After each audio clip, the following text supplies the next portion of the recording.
I'll go ahead and start. So, I want to thank you all today for listening to me speak. I hope I don't take too much of your time. My name is Daniel Pascal, and today I'm going to talk to you about Air Force basic military training. It's my hope that I can get y'all all a general understanding of what it's like for our servicemen and women to go through basic training. I'm going to explain a few things, first being just the overall structure of basic training, the second one being just a daily overview, and the third one, what happens once you graduate from basic training and you continue on in your Air Force career. So according to an article written by Rod Powers in The Balance, it's a basic military training overview. Approximately 35,000 trainees, as the Air Force likes to call them, go through San Antonio, Texas, at Lackland Air Force Base every year. So they just keep churning them out every year. And during that period of time, you're usually in training for 8.5 weeks. So for me personally, I arrived on a Tuesday afternoon, and I was up till about 3 o'clock in the morning. When I finally got to my dorm, they gave us 30 minutes, and then at 3:30 went to sleep, woke up at 4:45, marched about 1.5 miles to the other side of the base, got haircuts, we got clothing issue, we got yelled at, some more because we were marching like zombies the whole time because we had hours sleep. But that's kind of like how it started, and it was my birthday, so that was a fun day.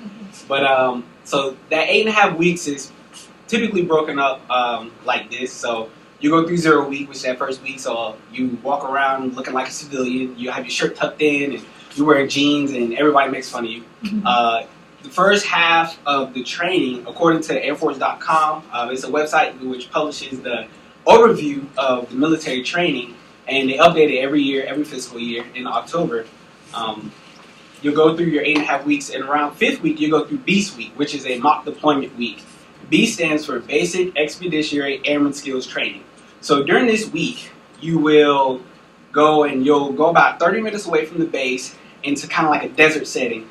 And it was the scariest thing ever because I tell you, there was like coyotes, there was wild boars out there, and you could hear them at night, and it was like 2 in the morning, you'll hear, oh, and they'll like start freaking you out, and you'll hear gunshots because our trainers, they'll come around, they'll actually have to kill the wild boars in the middle of the night. Otherwise, they'll come onto your camps, and they'll like start attacking you. So it's true story.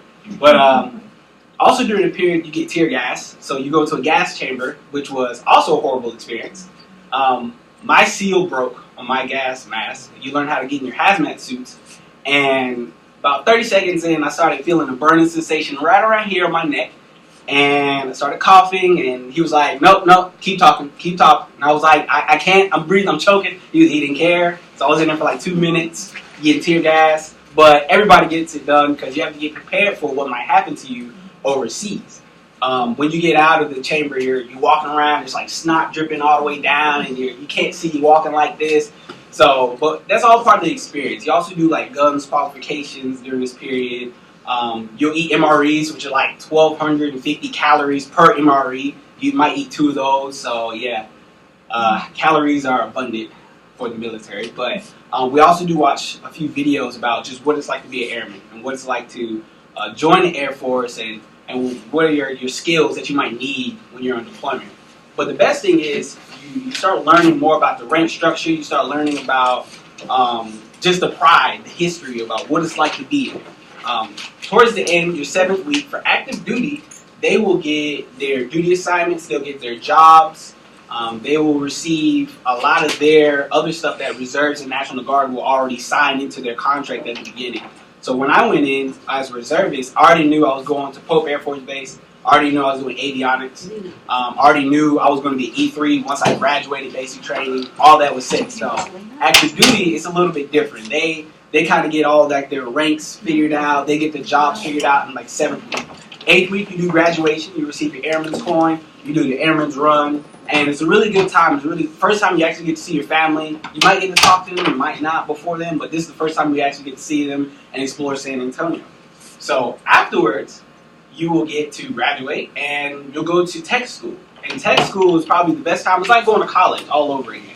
But it's where you just learn your job. So for me, I went to Keesler Air Force Base in Biloxi, Mississippi for 2 months. Then I went to Wichita Falls, Texas to Shepherd Air Force Base for another 3 months.